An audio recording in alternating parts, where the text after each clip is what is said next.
반갑습니다. 아, 예, 예, 안녕하세요. 안녕하십니까. 네. 예, 예. 한 10년 만에 보는 것 같기도 하고. 그렇게까지 오래된 건 아, 제가 아닙니까? 거의 비슷한. 민주당 국회의원으로서 8년이네, 8년. 예, 8년. 왔을 때 거의, 제가 예, 8년.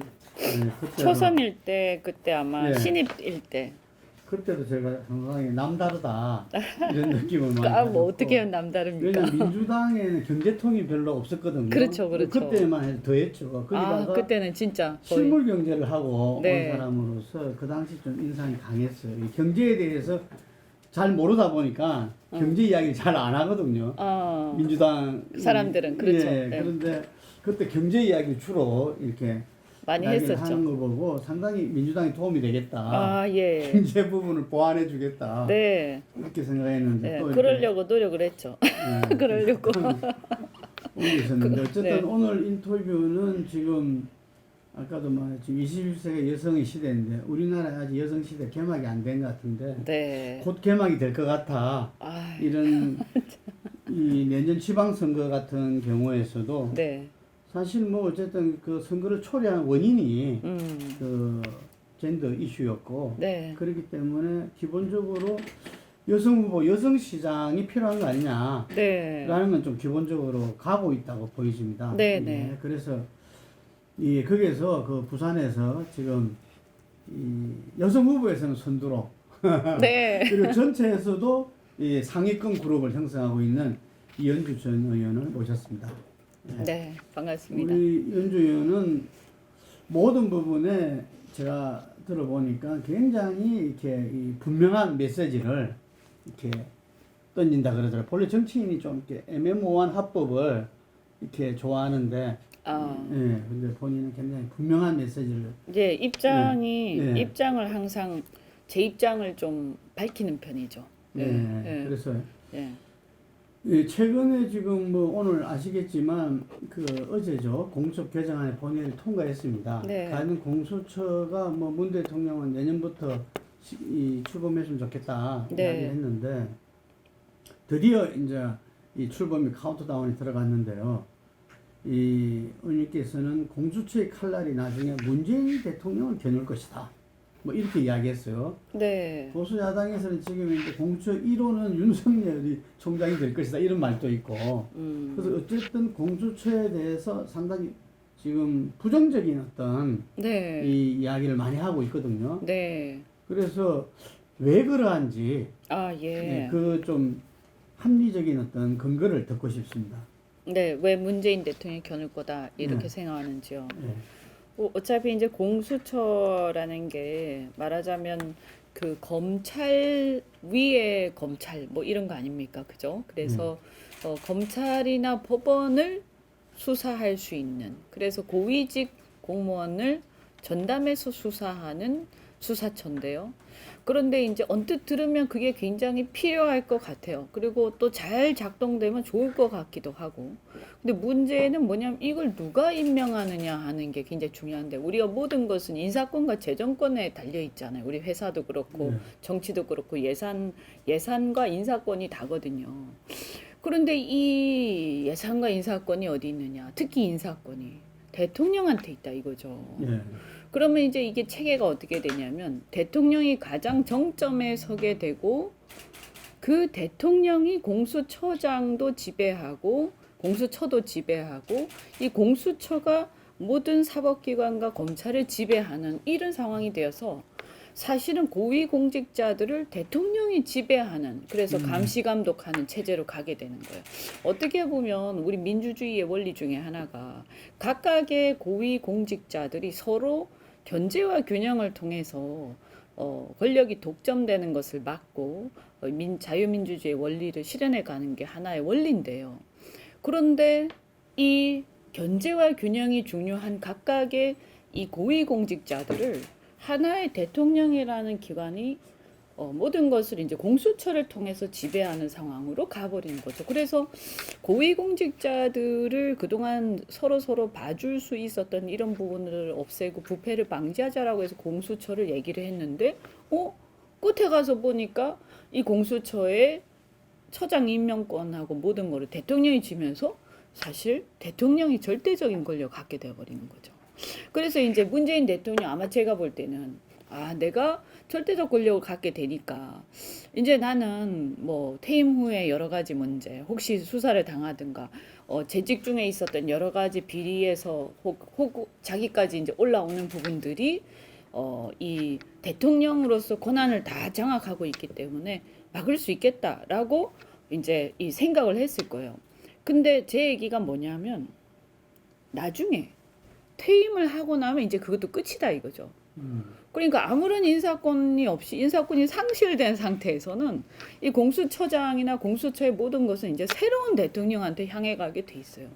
그런데 새로운 대통령이라는 것은 이 야당 출신이냐 아니면 여당 출신이냐, 여당 중에서도 문재인 대통령 얼마나 가깝냐에 따라서 약간의 속도 차이는 있겠죠. 그리고 정도 차이, 얼마나 예의 바르게 할 것이냐 이런 건 있겠지만, 근데 아시다시피 권력의 속성이라는 게 내가 권력을 새로 쥐면 이전 권력을 어느 정도는 밟고 그 이전 권력의 정통성이나 권위를 무너뜨려야 자기의 새로운 어떤 권력이 서는 거거든요. 이게 뭐 바람직한 건 아니지만 권력은 항상 그래 왔으니까. 그래서 누가 대통령이 새로 되든 결국에는 문재인 대통령이 기대하는 것만큼 퇴임 후를 보장해 주지는 못할 것이다. 못할 것이다. 예, 이런 얘기죠. 되더라도. 네. 그러니까 비토권을 삭제하자라는 논의가 그 전부터 이제 여당 내에서 나오기 시작하지 않았습니까? 네. 그러면 이게 말씀하신 대로 국민의힘이 협상을 했다라고 하면 이 비토권을 보장받을 수 있는 상황이었는지, 아니면 결국에는 비토권 보장 자체가 어차피 안 되는 상황이었기 때문에 뭐 어떤 옵션이 없는 상태에서, 대안이 없는 상태에서 그냥 막다른 것으로 갈 수밖에 없었는지는 그 상황에 따라 다를 것 같아요. 근데 제가 볼 때는 뭐 설마 뭐 비토권 보장이 되는데 협상을 안 했겠습니까? 아마 결국에는 안 해주겠다라는 입장을 확인하고 그랬을 것이다라고 생각합니다. 이 원내대표 간의 마지막 합의 그런 과정도 있었는데 그때는 오히려 민주당 강경파에서 네. 오히려 밀어붙였다. 이게 그 뭐 정치 협상의 그 대상이 아니다 이렇게. 하지만 네. 그 전 단계에서는 그게 있었는데 상당히 좀 아쉽다. 그래 됐으면은 어차피 공천 출범하게 되고 네. 금방 말한 대로 현직 대통령 인사권을 가지면서 네. 이게 또 이렇게 그 이 국정을 바로 잡는데 기여하는 것이 아니라 네. 다른 결과를 또 초래하면 결국은 그건 나라와 국민에 대한 손에 그럼요. 엄청난 사실은 그건 대통령한테도 독입니다. 솔직히 얘기하면. 네. 네. 자기가 예를 들어서 이런 거죠. 뭐 모든 것을 대통령이 꼭 책임지는 것은 아니지 않습니까? 네. 그러면 자기의 측근이 문제가 있다 하더라도 그때 빨리 처리를 해서 그것을 끊어버리면 대통령까지 안 올라오고 또 대통령 퇴임 후에도 큰 후과가 없을 테인데, 만약 이걸 자꾸 무리하게 이제, 왜냐하면 측근인 청와대 입장에서는 자기를 생각하기 때문에 대통령도 생각하겠지만, 그러면 자꾸 무리하게 이걸 덮고 하다 보면 이게 이제 눈덩이처럼 불어나가지고 나중에는 퇴임 후에 대통령한테까지 간다. 그래서 저는 이게 결과적으로 또 한편으로는 아까 얘기한 것처럼 임기가 끝나면 어차피 권력의 속성상 버림받는다라는 것도 말씀을 드렸지만, 그게 아니라 이게 오히려 대통령으로 하여금 무방비 상태를 만들기 때문에 독이 될 것이다, 이렇게도 생각을 합니다. 윤석열 검찰총장에 대한 징계 절차가 또 진행 중입니다. 뭐 요즘 드라마 시청률이 또 떨어질 정도로 너무 재밌으니까. 너무 다이내믹하게 생방송을 막 네. 생방 드라마를 하고 있으니까. 그래서 이른바 추윤 갈등 전쟁도 이제 좀 이 끝판에 왔지 않느냐 이런 이야기들이 많거든요. 네. 이거 어떻게 보셨습니까? 그럼 뭐 이제 어떻게 보면 윤석열 총장을 많이 키워줬죠. 계속 좀 키워주고, 저는 요즘에는 이렇게 윤석열을 계속 키워주는데 이게 의도된 걸까 아니면 추미애 장관의 이제 실책인 걸까? 네. 예, 이게 민주당 내부의 핵심들하고 이게 좀 전략적 논의가 된 걸까 싶은데, 어차피 이제 검찰총장 출신이 대선 주자로서 끝까지 가긴 쉽지는 않거든요. 네. 이 정치와 또 공직은 다르기 때문에. 예. 그래서 어쩌면 이 야당 내부의 어떤 분열이라든가 이런 세력 간의 어떤 그 이게 원심력, 국민의힘의 원심력을 키우기 위해서 일부러 이렇게 윤석열을 그냥 조용하게 배척해도 될 텐데 이렇게 떠들썩하게 배척하는 이유는 저는 무슨 일부러 어떤 시나리오가 있는 게 아닌가. 근데 만약에 그렇게 본다면 대단한 거죠. 네. 최근에 윤석열 총장이 대선 그 주자 여론조사에서 1위를 차지한 조사가 네. 몇 개 나오더라고요. 네. 그래서 금방 이야기했던 좀 음모론 입장에서 본다면 네. 제일 중요한 게 지금 야당이 네. 어쨌든 간에 그 문 대통령 지지율이 떨어지고 이게 대한 부정적인 게 많으면 그 지지가 야당의 어떤 그 후보에게로 와야 되는데 그렇죠. 지금 대선 주자도 존재감이 없어져 있죠. 존재감이 없어지고 네. 서울시장, 부산시장 후보들도 윤석열 때문에 관심사에서 멀어져 있는 상황이에요. 벗어나 있죠. 그래서 그런 지적을 하는 사람들이 있어요. 이거. 아. 야, 이 고도의 전략 아닌가. 음모론적으로. 예.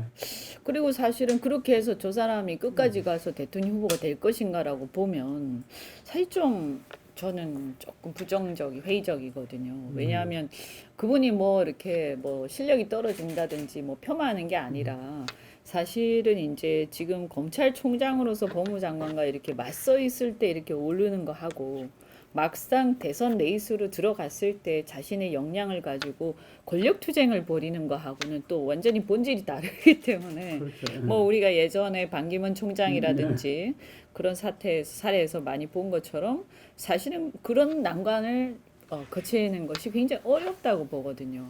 만약에 그분이 그 난관을 거쳐서 최종적인 승자까지 간다, 그러면 뭐 대단한 인물인 거죠.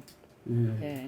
근데 여하튼 제가 볼 때는 그 징계가 이제 이래저래 무슨 뭐 증인 신문하고 뭐 하고 해가지고 한두 번 더 열리고 12월 말쯤에는 정리를 하지 않을까라고 생각이 되고 결국에는 징계를 하는 수순으로 가고 있다고 생각이 되고요.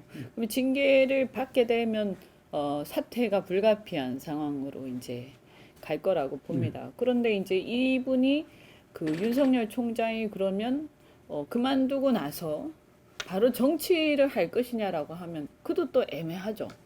그러니까 이제 그러한 상태에서 야인의 상태로 당분간 있게 될 텐데 그때 아마 사람들이 아마 구름대처럼 옛날에 안철수 현상처럼 막 이렇게 둘러싸지 않을까. 그래서 충청 대방론이 강하더라. 예. 그리고 또 이분이 충청도 아버지가 그러니까 충청 향후회 네. 회원이군요. 그러다 보니까 이게 이 자칫 잘못하면 이 야권의 대선 구도가 정리가 안 되고 붕 떠 있는 상태로 막판까지 갈 가능성이 있다고 봅니다. 예. 지금 말씀하신 대로 윤석열 총장의 그런 여론조사 수위 이런 부분들이 야권의 대선 주자들을 네. 상당히 국민들 관심에서 멀어지게 하다 보니까 지지율이 전부 다 답보 상태. 예, 답보 뭐 거의 예. 어떤 분들은 지지율이 없어졌어요. 네, 그런 상태인데 이 부분을 이 해결을 해야 된다. 그래서 뭐 여러 사람들이 뭐 대선 주자 연석 회의를 하자. 원탁 테이블을 만들어서 국민의 관심을 갖다가 좀 주목되도록 하자. 이런 의견도 있는데 지금 김정일 위원장은 별 그런 뜻이 없는 것 같아요. 네. 그래서 이 좀 부분에- 약간 너무 자기적이죠, 사실은 그거는. 그래서 그거는 뭐 이렇게 전혀 그게 없는 것 같은데. 그런데 제가 봤을 때는 아니 뭐 김종인 위원장이 뭘 발굴을 한다고 해서 그 사람이 갑자기 뜨는 게 아니잖아요. 그래. 그래서 저는 뭐 제가 워낙 정치를 이렇게 그 야인 스타일로 많이 해왔지 않습니까? 네, 그래서 이 들판에서 정치를 많이 하다 보니까 저는 사실은 지지율이 오르고 안 오르고 자기가 하기 나름인 것이지 그걸 뭐 누가 위원장이 띄워준다고 뜨고 그 다음에 안 띄워준다고 안 뜨고 그런 건가 싶고요. 물론 이제 지금 윤석열은 상황이 그렇게 되니까 뜨고 있지만 제가 볼 때 이제 윤석열이 그럼 뜨는 이유가 뭐냐라는 걸 잘 봐야 돼요. 우리는 야당이란 말이에요. 야당. 그리고 지금 현재 상황을 보면 문재인 대통령 지지율이 상당히 계속 낮아지고 있는 걸 봤을 때 결국에는 지금 정권 말기의 상황으로 가고 있다.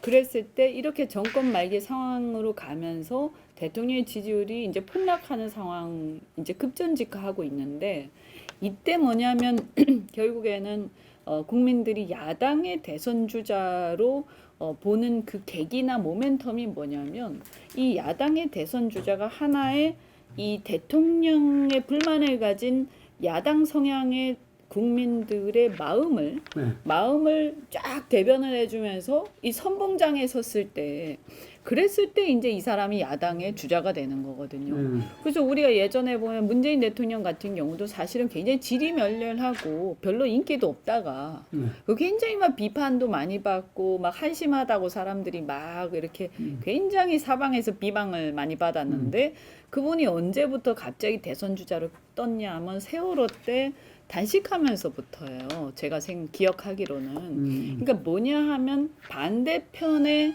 선봉장으로서의 어떤 이미지 구축과 그런 어떤 그 행보를 아주 파격적으로 보일 때 그래서 그 반대하는 야권의 어떤 그 에너지를 쫙 모으면서 하나의 어떤 그 선봉장이 될 때 그래서 야전 사령관 같은 거거든요. 야당의 대선 주자는요. 그러면 지금 볼 때 제가 좀 아쉬운 거는 우리 당의 대선 주자라고 하시는 분들이 막 열심히 조직을 하고 캠프를 만들어 가지고 제가 듣기로도 막 이런저런 사람들을 엄청나게 조직을 하고 그래서 뭐 전략도 짜고 뭐 홍보도 하고 뭐 수많은 그 홍보 콘텐츠도 만들어서 막 뿌리고 하는 것 같은데 그냥 제 생각에는 그래요. 이 정치는 그냥 어떤 본능으로 한다고 생각하거든요. 본능. 그리고 야당은 야성을 가지고 정글 속에서 어떤 그 야수의 무리의 대왕인 거거든요. 야당의 주자는요.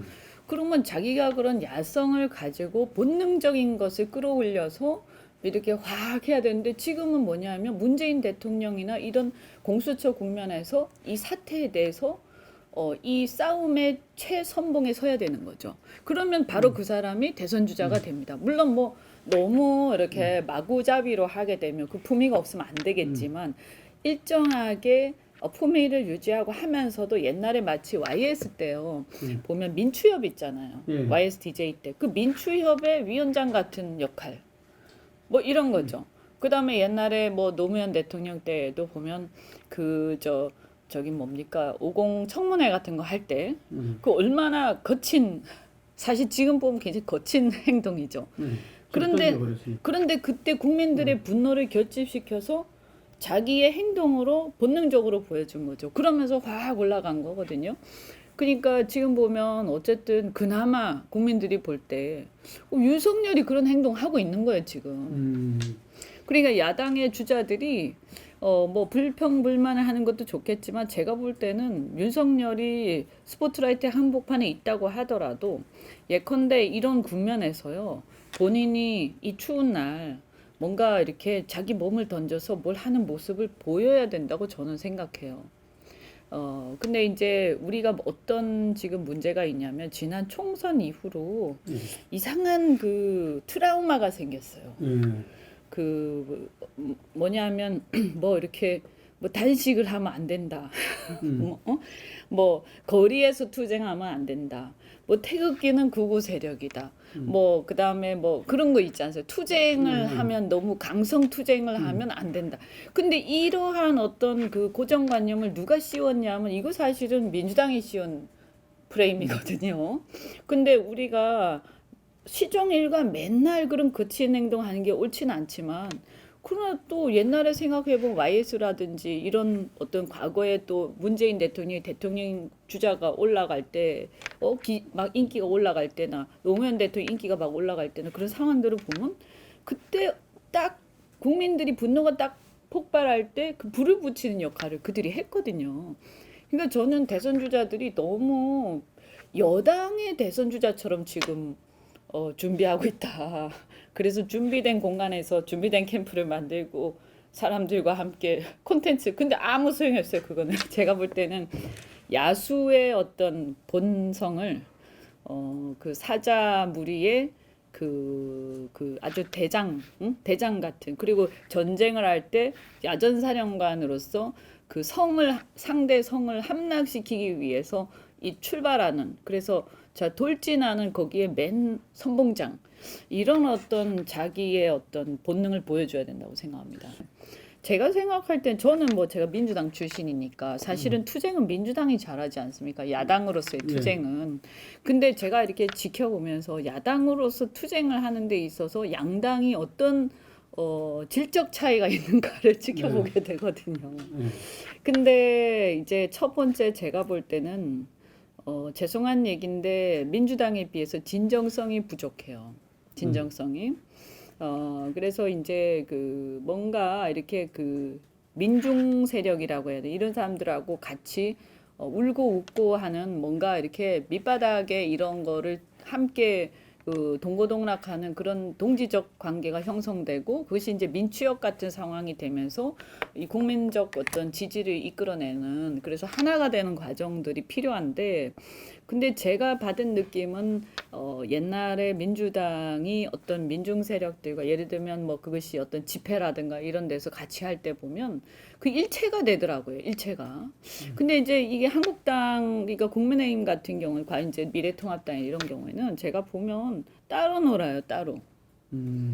따로 놀고 그 민중들을 갖다가 굉장히 그 어떤 객체로 보고 동고동락하지 않고 그러니까 약간은 제가 받은 느낌은 뭐냐면 이렇게 뭔가 왕족이나 귀족과 그 다음에 이 평민들 사이의 어떤 느낌. 그래서 여기에서 괴리가 있고 그래서 결국에는 뭐냐면 그들이 굉장히 많이 기여를 하고 만약에 그 중에서 상당히 전문성 있는 사람이 있다면 이번 공천에 반드시 공천을 했었어야 된다고 저는 생각해요. 그래서 그 중에서 지도자급 사람 인사들이 몇 명은 올라왔었어야 된다. 그래서 역할 분담을 했었어야 된다고 생각을 하거든요. 근데 이게 안 되는 거예요, 이게. 그래서 막 같이 투쟁을 했는데 막판에 이제 공천할 땐 자기들끼리 하는 거죠. 그리고 이제 팽시키는 거예요. 그러니까 이 갈등이 심화되면서 사실은 지금 기억하시는 건 작년에 함께 투쟁한 것처럼 기억하지만 그것조차도 괴리가 있었고요. 그래서 무대 위에 의원들과 여의도 정치인들은 올라갔지만 일반 민중들은 이 뭔가 이렇게 왕따당한 상태에서 약간 그런 감정이 굉장히 팽배 있었고 그런데 끝에 가서 어떻게 됐냐면 공천하고 선거하는 과정에서 전혀 통합이 안 된 거예요. 그리고 오히려 죄송한 얘기인데 통추위를 하면서 저는 그것 때문에 굉장히 많은 문제 제기를 했는데요. 정당만 통합하고 그러한 세력들을 오히려 다 쫓아냈어요. 그래서 마지막에 정작 통합해야 될 대상들은 다 배척된 거죠. 그러니까 통합을 내세웠지만 실은 분열을 하게 된 그런 선거를 치렀다. 그럼 어떻게 되냐? 그들이 이런저런 소수 정당으로 나가든지 아니면 선거의 열기나 그 반정부 그러니까 반문 투쟁의 열기가 그게 사그라드는 거예요. 물론 코로나도 있었지만. 그러면서 이제 그들만의 선거로 끝나버린 겁니다. 그래서 저는 이 진단이 잘못됐다. 잘못된 게 그게 뭐 이렇게 그때 너무 투쟁을 많이 해서 이번 선거를 졌다 이게 아니고요. 그때 투쟁을 막 해서 뭔가 끌어오를 때는 이길 것 같았는데 이것을 선거의 열기로 연결시키지 못했어요. 그리고 선거의 아젠다로도 연결시키지 못했고요. 그러면서 따로 놀고 그냥 분열로 끝나버리고 그러면서 뭐 사실은 제가 볼 때 이제 오합지졸 비슷하게 선거를 치르게 된 거죠. 그 코로나 선거다. 코로나 영향도 있었지만 금방 말한 오히려 보수 세력이 이렇게 그 통합을 해서 선거를 치른 게 아니라 분열됐었어요. 분열됐었다. 네, 당만 통합됐죠. 그 해석은 별로 안 나왔던 것 같습니다. 그 지적은. 뭐 저는 현장에 있는 사람으로서 네. 그런 걸 굉장히 많이 느꼈고. 어떤 면에서는 지금 이제 그 통합을 본인이 성과로 내세우고 있는 부산시장의 맞수 박형준 교수의 책임이 크다고 볼 수 있겠네요. 저는 그렇게 생각합니다. 아, 그래요? 네. 저는 이번 통합은 지난 통합은 실패한 통합이다 이렇게 생각합니다. 그러니까 통합이라는 건 우리가 이렇잖아요. 어떠한 아젠다와 공동의 어떤 이슈, 깃발 이걸 가지고 사람들이 이 심장이 뛰고 막 열정이 올라가면서 우리가 와 이렇게 돼야 되는 거잖아요. 그죠? 그래서 그 와 하는 함성이 그게 달했을 때 선거를 딱 하면 이 선거 이기는 거거든요. 그래서 저는 이기는 선거도 이렇게 해보고 또 이런 민중 세력들과 함께 민주당에 있을 때 이게 어떻게 결합이 되고 어떻게 녹아들면서 이 열정이 당의 선거를 이기는데 플러스가 되느냐 하는 거를 겪었잖아요. 그런데 이제 제가 느낀 건 뭐냐면 현장에서 느낀 거는 뭔가 막 될 것처럼 하더니 나중에 따로 놀고 그러더니 심지어 이제 이 광장 세력들 사이에서도 막 오만 분열이 서로 일어나고 그리고 여기에도 어떤 리더십이 없고 그 광장 세력들도 예를 들면 민주당 옛날에 이렇게 할 때는 보면 광장 세력들이 어떠한 통합된 연대체를 만들면서 그것이 일사불란하게 흘러갔거든요. 근데 우리 같은 경우에는 이 광장 세력들 내부에서도 분열이 있었어요. 그렇게 됐지. 그리고 당과 따로 놀았지. 이렇게 되면서 야 이게 이가 안 맞고 이게 힘이 안 모이는구나라는 걸 저는 본능적으로 느꼈는데 그런데 이제 문제는 공동의 깃발조차 없었어요. 혹시 기억나시나요? 공동의 깃발이 뭐 있는지. 그러니까 문재인 정권에 반대한다라는 것만 가지고 그 깃발이 될 수는 없잖아요. 그러면 문재인 정권은 왜 우리가 반대하고 우리는 어떤 세상을 이렇게 추구해 가는지에 대한 그 반문의 어떤 이념과 가치 뭐 이런 게 나와가지고 그 깃발에 써줘야 되는데 그 깃발이 없었던 거죠.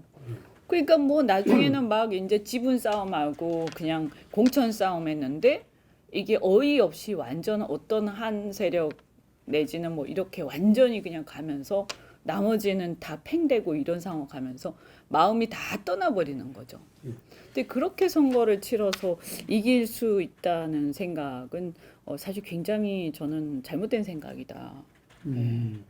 그래서 진단이 저는 굉장히 다릅니다. 지금 당이 생각하는 거 하고 그 중도 노선 그런 거 하고도 저는 굉장히 생각이 좀 다르고요. 왜냐하면 민주당하고 계속 비교가 되기 때문에 뭐 민주당이 중도를 지향해가지고 어중간하게 그때 야당 역할을 하고 이랬던 게 아니거든요. 오히려 더 강력하게 야당 역할을 했었고 그러니까 정권 교체 오히려 되더라 이거죠. 그리고 예를 들어서 지금 윤석열 총장 같은 경우도 인기가 폭발하고 있는데 그러면 이 사람이 중도 성향을 가지고 합리적인 얘기를 하긴 합니다만 그러면 이 사람이 추미애 장관이나 문재인 이 정권에 대해서 어중간하게 얘기를 하고 있냐 하면 그거 아니거든요. 굉장히 분명하게 얘기하고 있고 어떻게 보면 야 이게 너무 센 거 아니야 싶을 정도로 자기 주장을 하고 있는데 근데 인기가 높아지고 있잖아요. 중도를 다 이렇게 휩쓸고 있고 그래서 우리가 추상적인 얘기를 하는 것은 선거공학적인 얘기를 하는 것은 맞지 않다. 저는 선거라는 것은 그 에너지와 열정 그리고 열망 이런 것들을 모아내는 과정이라고 생각을 합니다. 예. 어쨌든 총선 참패 이후에 보수의 어떤 새로운 어떤 혁신을 위해서 이 국민의힘의 선택은 김종인 비대위원장이었어요. 네. 지금 지방선거까지 보궐선거까지 가기로 한 거잖아요. 이게. 네. 어떻게 봅니까? 지금 이게 대한 문제 제기도 많고 지금이라도 차제의 전당대회를 통해서 당대표를 선출해야 된다. 그런 주장도 있고. 근데 다수는 아마 막 그냥 이대로 가자. 이런 네. 와중에 금방 이야기야. 제가 볼 때는. 그게 사실은 김종인 대표는 야전사령관 스타일은 아니에요. 그렇죠. 제가 민주당에서 겪어봤지만 그런 역할을 기대하는 것은 전 무리라고 생각하고요. 그건 사람들도 다 알면서 모셔온 거 아닌가 싶고 그런데 이제 야전사령관 같은 역할은 이제 대선 주자급 역할이거든요. 그러면 이제 이분한테 기대했던 역할이 뭐냐가 저도 좀 궁금한데요. 그러면 이제 그동안 뭐 이런 거 아니겠습니까? 그동안 이 당이 혁신을 한다 해놓고 안 하고 계속 말로만 혁신을 했잖아요. 그러면 이 혁신을 하려면 자기 살을 자기가 스스로 벨 수는 없는 거예요. 자기 팔을 자기가 스스로 잘라낼 수는 없는 거거든요. 그러니까 어떤 그러한 일종의 그 구원투수의 역할로서 모셔온 게 아니냐. 라고 생각이 되고 그분이 과거에도 어느 당을 가든 간에 주로 한 역할이 그런 거 아닙니까? 그래서 이제 이 안에서는 우리가 서로 안면이 받치고 막 하다 보니까 할 얘기 못할 얘기 막 있는데 뭐 그런 거 개의치 않고 그냥 막 쫙 이렇게 할 얘기 다 하고 또 그냥 잘라낼 사람 다 잘라내고 뭐 이런 역할을 이제 기대를 한 것 같다. 비대위원장으로서. 그런데 이제 그런 것은 사실은 가장 그런 것이 빛을 발할 때는 언제냐면 공천할 때입니다. 그렇죠. 공천할 때. 그러니까 저는 굉장히 잘못한 게 이분이 그냥 차라리 공천위원장을 하셨어야 돼요. 공간위원장을. 그래서 만약에 그런 혁신을 바랬으면 공간위원장으로 모셔왔을 일이지. 이게 뭐 공천 다 끝나고 폭망했는데 공천 엉망으로 해놓고 그런 다음에 이 폐허가 된 속에서 이제 비대위원장으로 모셔온 거에 대해서는 저는 과연 진정성이 있는 거냐라는 이제 조금 비판적 생각을 좀 갖고 있고요. 그러나 어쨌든 기왕 이렇게 오셨으니까 역할을 좀 해주셨으면 좋겠다라고 할 때 뭐 결국에는 세대 교체와 시대 교체의 어떤 그 혁신이라는 그 과제, 그 혁신의 과제를 이분이 이제 바깥에서 오신 어떤 구원투수로서 충실하게 눈치 보지 않고 추진해 갔으면 좋겠다라고 저는 이제 기왕 오셨으니까 이제 기대를 했습니다. 근데 이제 제가 이렇게 보면 정책적인 부분에서는 이 국민의힘하고는 조금 노선이 안 맞는 것 같다. 특히 이분이 이제 평생 경제민주화를 주장해 오셨는데 이 경제민주화라는 이 카테고리와 관련해서 이것도 굉장히 스펙트럼이 넓거든요. 그런데 지금의 국민의힘은 경제민주화라는 이 이슈에 대해서 전혀 좀 반대의 입장에 서 있고요. 자유시장 경제 원리를 좀 더 이렇게 공고히 하는 쪽으로 서 있고 경제민주화는 잘못됐다라는 생각 갖고 있거든요. 당이요. 다수가 그런 것 같아요. 이제 그런 상황에서 이분하고 이제 경제 3법은 부딪힐 수밖에 없는 그런 상황이 된 거죠. 근데 저는 이 부분에서 좀 아쉬웠던 부분은 뭐냐면 경제 3법을 이렇게 해나가는 과정에서도 아까 좀 말씀하셨는데 이제 협상을 통해서 이 경제민주화가 그러니까 이 자본주의의 관점에서 그 우파적 관점에서 경제민주라고 좀 그렇고 그냥 경제 투명성을 강화하는 방안이 있고 그 다음에 이제 좀 좌파적 관점에서 사민주의라든가 아니 사회주의적 관점에서 그야말로 분배를 극대화시키는 방법이 이게 방향이 완전히 다릅니다. 이 두 개가. 근데 저는 경제의 투명성을 강화해서 오히려 자본주의의 효율성을 높이자는 쪽에서의 그 경제민주화에 대해서는 저는 찬성하는 편이에요. 근데 이 민주당은 현재 어떻게 하고 있냐면 그냥 투명성을 강화하는 게 아니라 이 사회주의적 요소를 강화하는 쪽으로 절대 분배를 늘리는 쪽으로 이것을 그래서 회사에 대한 기업에 대한 지분이라든가 지배권 자체를 나눠야 된다. 그리고 사회적 책임을 강화하는 어떤 투자를 하자라고 하면서 그냥 단순히 사회적 책임 CSR을 강화하자 이게 아니라 가만히 보면 뭐 공단에서 영농공단에서 아예 회사를 갖다 잘못된 회사는 그냥 인수를 해야 되겠다 이런 식의 굉장히 과격한 사고를 한단 말이에요. 그러면 이런 것들에 대해서는 저는 당내에서 차제에 좀 굉장히 심도 깊은 논쟁이 있었으면 좋겠다. 그래서 우리의 지향점을 딱 정하고 그 토론을 좀 했으면 김종인 대표하고 차라리 그런 부분은 맞짱 토론도 좀 하면서 그래서 김 대표가 주장하는 것을 수위를 낮추는 방향으로 오히려 그럴 때는 저는 좀 과감하게 이렇게 논쟁을 벌여야 된다고 생각하거든요. 그리고 그런 거 정도는 김 대표도 받아들여야 된다라고 생각을 하고요.